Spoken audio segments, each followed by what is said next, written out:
Ladies and gentlemen, thank you for joining us here today for the long-awaited unveiling of the Werribee Gun. I call upon Gunner Joshua Ferguson of the Werribee Half Battery to read the acknowledgement of the traditional custodians. Josh is an Indigenous man born in the Pangarang country in northeastern Victoria.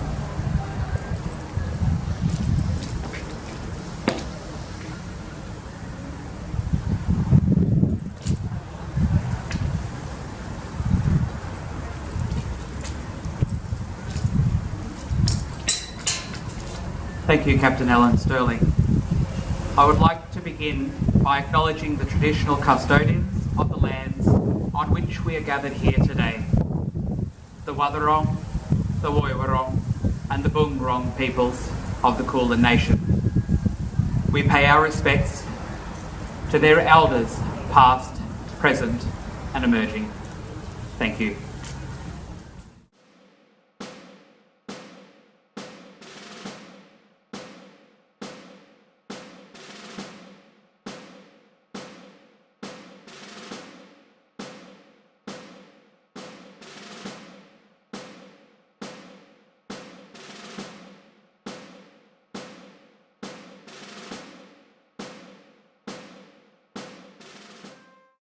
Society of Australia.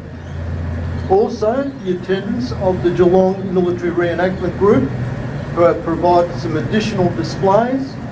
They are manning our World War I crop gun to my left, and also they've brought a World War II Jeep and supporting material for us today to my right.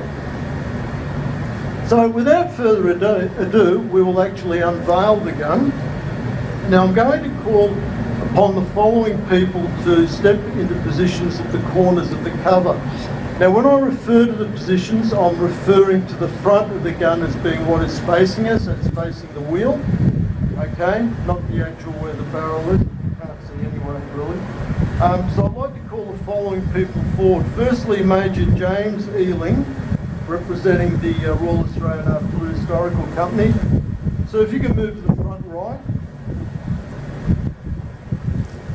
Gary Osborne, representing the Sydney Restoration Team. Gary, if you could move to the front left. Gunner Dylan Sevens, representing the Melbourne Restoration Team. If you could move to the rear right.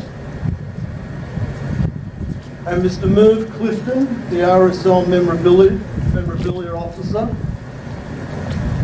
representing the RSL, representing our restoration and storage facility, and great thanks to those guys, of course, to the rear. And also, if I could call our Mayor, Councillor Peter Maynard. Peter, if you could step to the very front, so that's between Major Ealing and Gary Osborne, to the very front. We'll get you to actually commence the lifting. This task, folks, cannot be done with any great dignity. The guys at the front, when I say go, will remove the cover as best they can, assisted by the chaps at the back. Gentlemen, could I ask you please to unveil the Werribee Gun?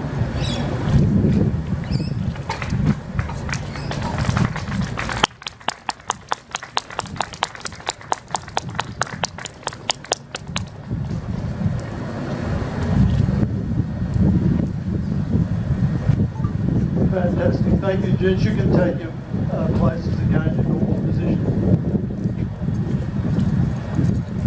As I mentioned, it's not something that could be done without any great elegance, given the bulkiness of that cover.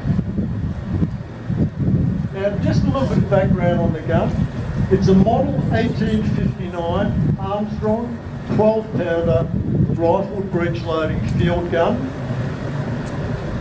The first type of breech loader used by the British Army actually, and it was purchased by the Victorian government and arrived in Victoria in 1864. It's one of two guns used by the original Werribee Half Battery, which was in existence from 1889 to 1893. The original Werribee Half Battery was raised by Andrew Chirnside and commanded by his son, Captain Percy Chirnside, who wore a uniform exactly the same as I'm wearing at the moment. So mercifully, it's not a hot day. As the project manager for the restoration of the gun, I'd like to publicly thank all of those involved in the restoration of this gun over a 5-year period. Kevin Browning in Sydney, consultant and assistant project manager.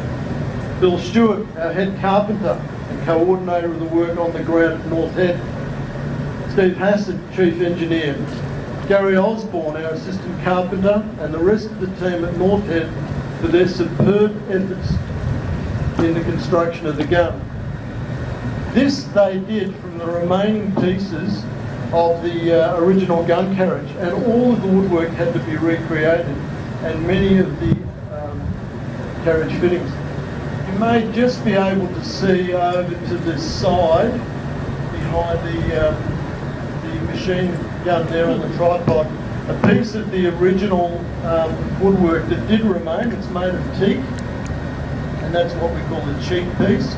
And the current gun carriage is largely made out of golden cypress, which is the only timber big enough that can be found today to do the job.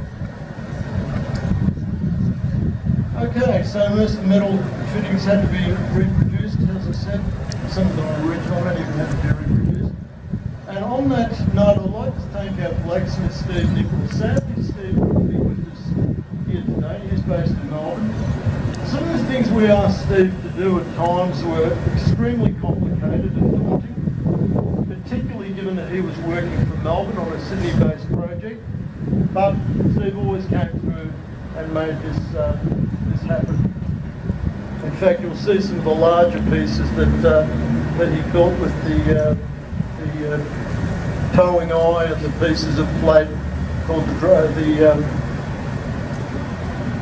rest of the pieces of trail plate that are there, which weighs about 70 kilograms, which he forged up, being the only blacksmith in Melbourne able to do that. In fact, probably the only one in Australia. I'd also like to thank our Werribee-based finishing team, Michael and Roman Absalom, Dylan Sevens, Carl Sorellis, and other members of the Werribee Half Factory who worked on paint stripping the wheels and staining and varnishing the carriage. I wish to acknowledge the Royal Australian Artillery Historical Company's ownership of this gun, the generous loan of it to the Werribee Half Factory, and their participation in and support of the restoration. We thank the Royal Australian Artillery Association Victoria for their initial grant for the purchase of the timber, which allowed the restoration to commence. We acknowledge the grant from the federal government through the Stronger Communities Grant Scheme, supported by our local member Joanne Ryan, which provided the majority of the funds to allow the restoration to take place. We also thank 131 Locators Association for their donation, and the Royal Australian Artillery Historical Company for providing additional funds to allow the restoration to be completed. Very importantly, I'd like to thank Mr. Lindsay Fox and Lynn Fox Transport through the Bev Chain Group for the pro bono transport of the gun from Sydney to Melbourne. We thank the Werribee RSL for providing the facility to complete the restoration and the storage of this gun. Thanks also to Jason Benici of Tooltech Engineering and my neighbour and friend Sam Caruana for the work that they've done in developing cartridges and firing mechanisms for this gun. I'd like to thank my wife Mary Ann for her support throughout the project and for her administrative efforts to help bring this day to fruition. And finally, I'd like to thank each and every one of you for being here today and for your perseverance in continuing to support this event despite 2 postponements. At this stage, I'd like to call upon Colonel Jason Cook to say a few words about the restoration of this gun.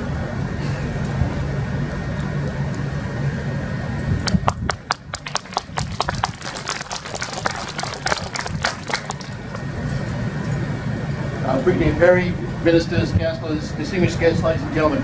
Before I start, I'd just like to, it was St Barbara's Day yesterday, which is an important day for artillery. And I've got a message from the Master Gunner at St James Park, Lieutenant General Sir Andrew Gregory, KBE, CB, unveiled. He extends his greetings and best wishes to all gunners worldwide on St Barbara's Day, 4th of December 2021. I want to hand this over to Ellen, and because the list of names he read out, the list of people that were involved in this, it really does go to the point of gunners uniting and giving claims everywhere.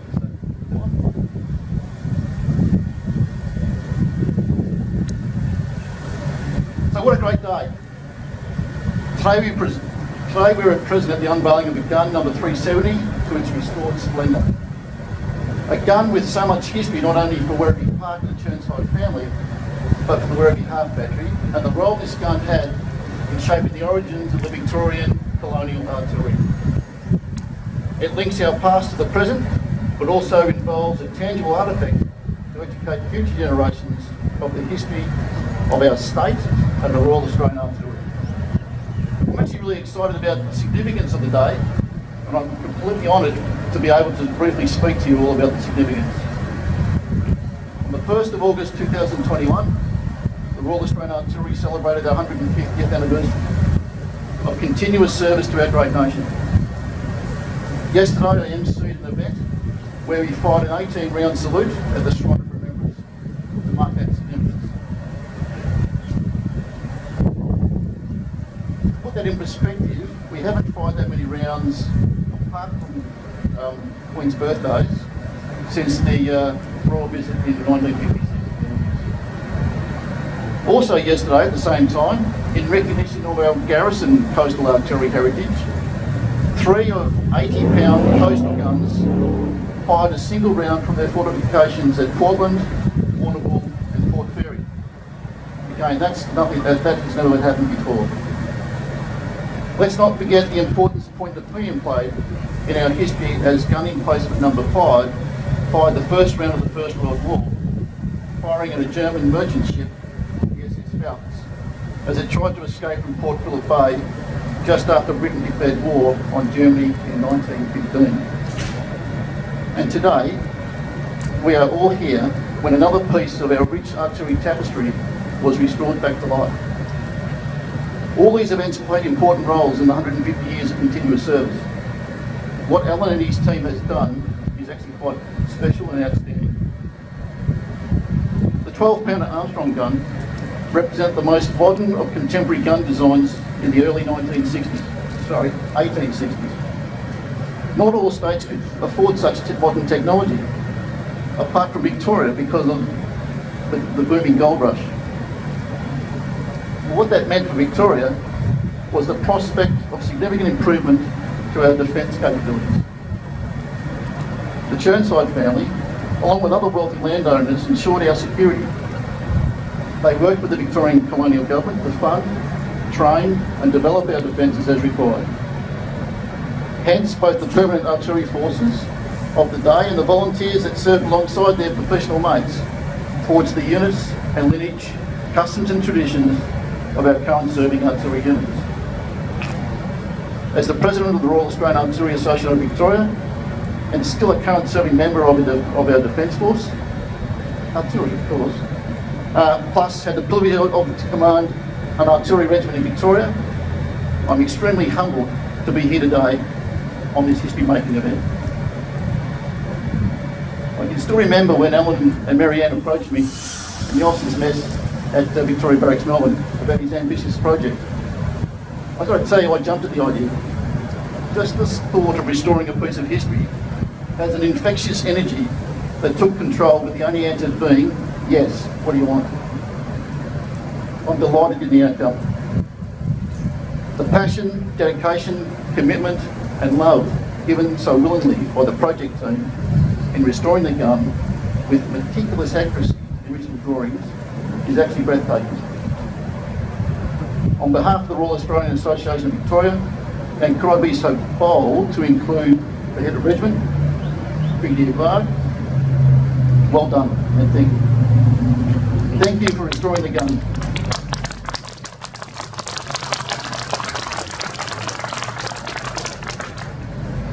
Thank you for ensuring that our rich history is provided to future generations of Australians. Thank you for the role you play in the Werribee Half Battery. Thank you for the book that you coordinated on the history of the 12-pounder Armstrong, as it records the journey your team has taken on its restoration.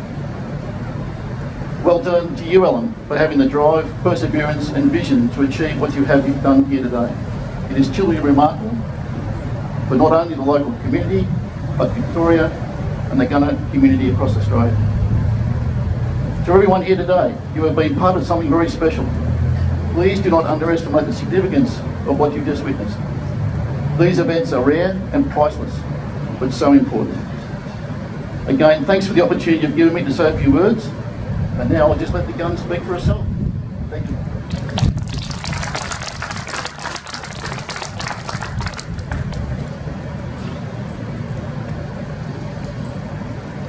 Well, Jason, thank you very much for those kind words. Quite touched by that, Jason. It's been a long journey. Thank you very much. We now come to the unveiling of the commemorative plaque, and I'd like to call upon Councillor Heather Marcus, who is a Wyndham City Council Heritage Portfolio holder, to come to the front left, and Mary Ann Sterling, representing the Werribee Half Battery, to come to the front right up here at the easel to unveil the commemorative plaque.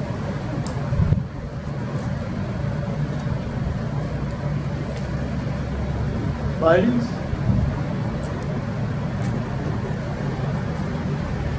Just a moment, we just have to disconnect something, just hang on.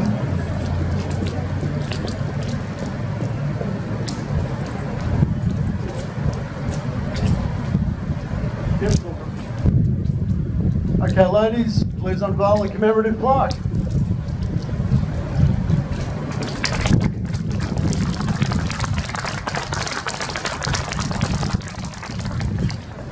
Fantastic. Thank you very much, ladies. That was wonderful.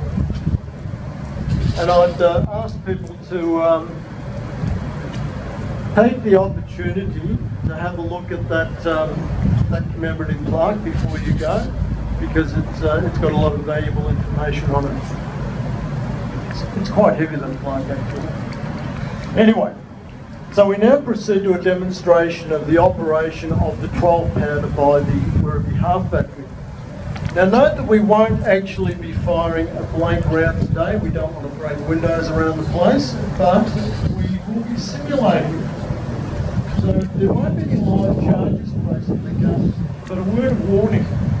We will be firing shotgun primers through our mechanical igniter for effect.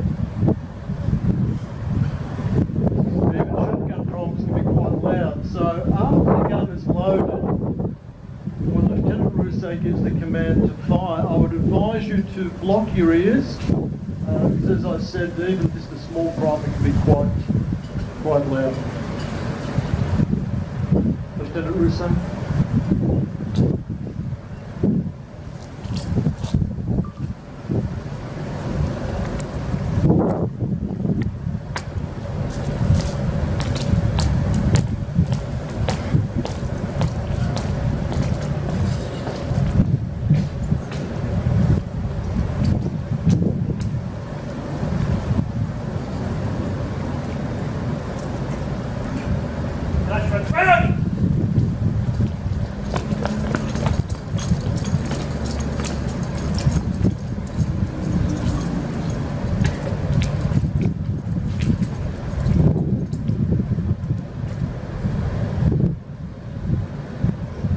Half battery, prepare for action.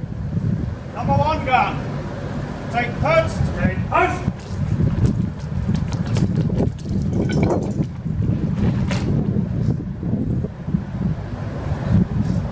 Number 1 gun. Action front. Action front.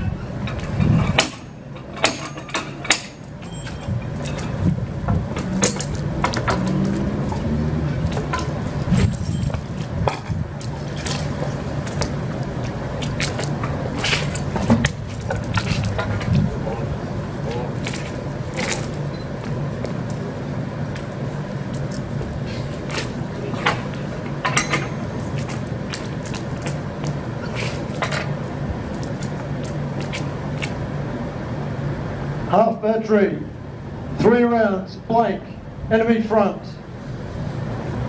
gun. Load. Black gun. Load.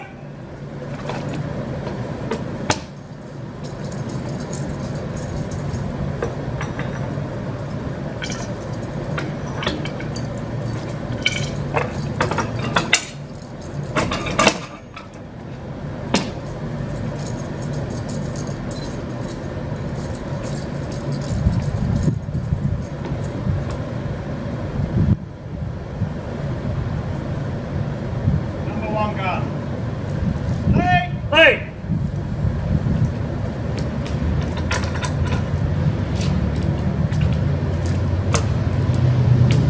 At this stage, the number 2 number has put the gun on target.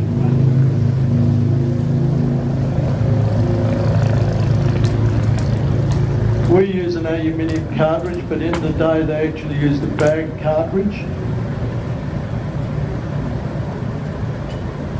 We also use a mechanical igniter. In the day they use friction tubes, but they're no longer available. Number one gun. Fire.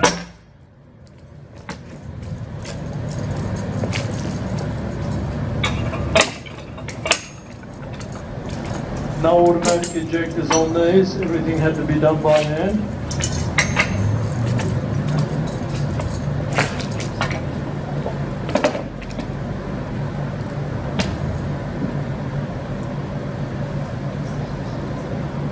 Number one gun. Load. Load.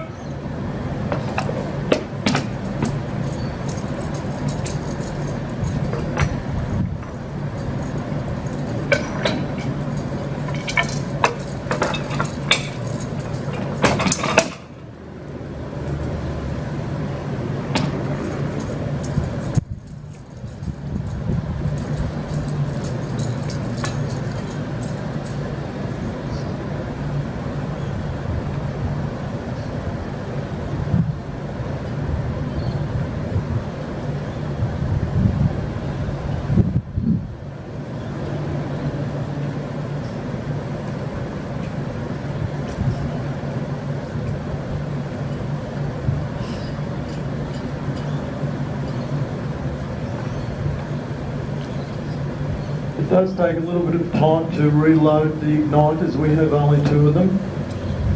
Number one gun. Leg. Leg.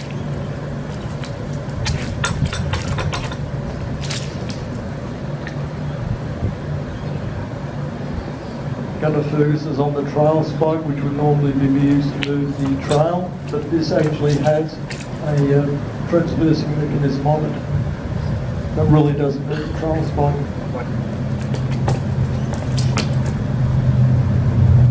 Number one gun. Fire.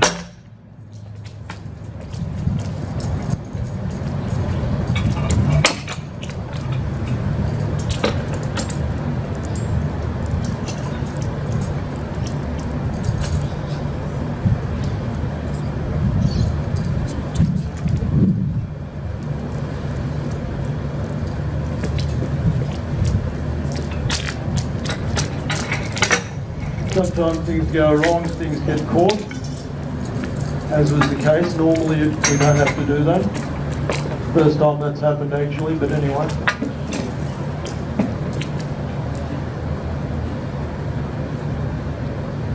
Number one gun. Load. Load.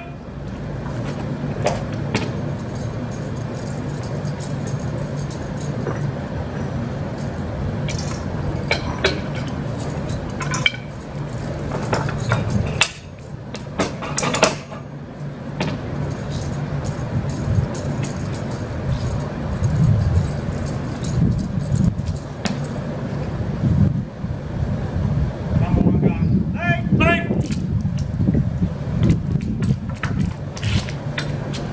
Corporal Henderson is using a tangent sight. It was all direct fire in the day, of course, and this is accurate out to 2,000 yards.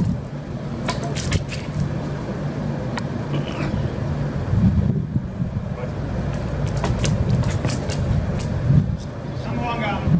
Fire.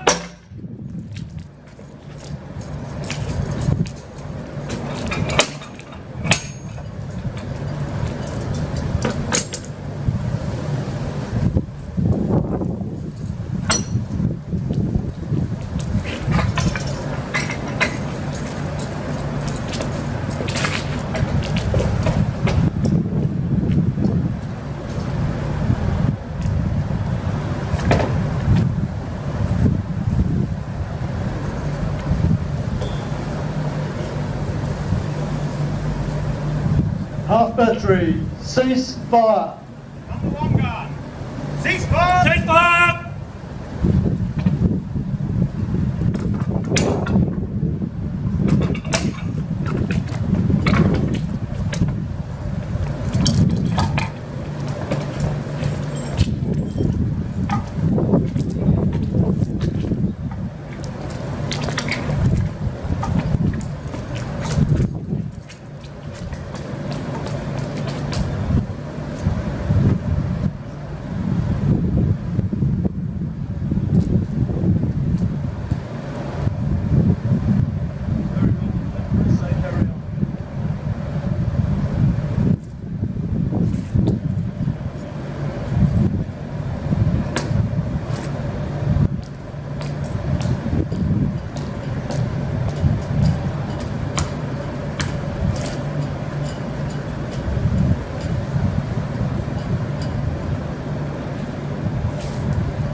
Hold!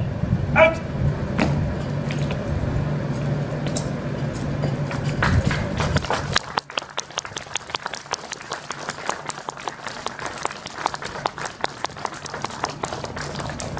Thank you to the Werribee Half Battery for that first class demonstration of Victorian era drill, and I'm sure particularly our modern artillerists here got quite a kick out of looking at that. So ladies and gentlemen, that completes the formalities for this morning. We will soon proceed into the RSL for lunch, but when you do move into the RSL, into the foyer, turn to your right, walk down towards the front room, which through the main dining room, you will see a seating plan there. Also show your lunch ticket, which you would have received as you actually entered through the arch. Now, I'd ask you to look at the seating plan on the wall and identify your seat. Your ticket is marked with your table number, and places will also be marked on the table.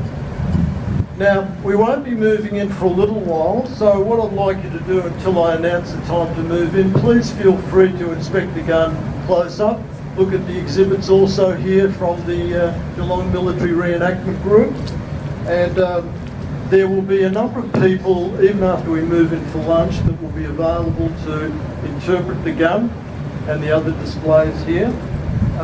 So by all means do that, and then I'll announce when it's time to move in for lunch. Now also I need to mention, as Colonel Cook said, the newly published book on the Werribee Gun. Many of you have prepaid for that, or are paying to collect the book today. Please see Mary Ann as soon as you can, if you haven't already collected the book, to do so. Now there's also copies of the book available for sale. It's a fantastic little book on the restoration of the gun, but also the historical and technical aspects of the Armstrong guns. Ladies and gentlemen, thank you all for attending.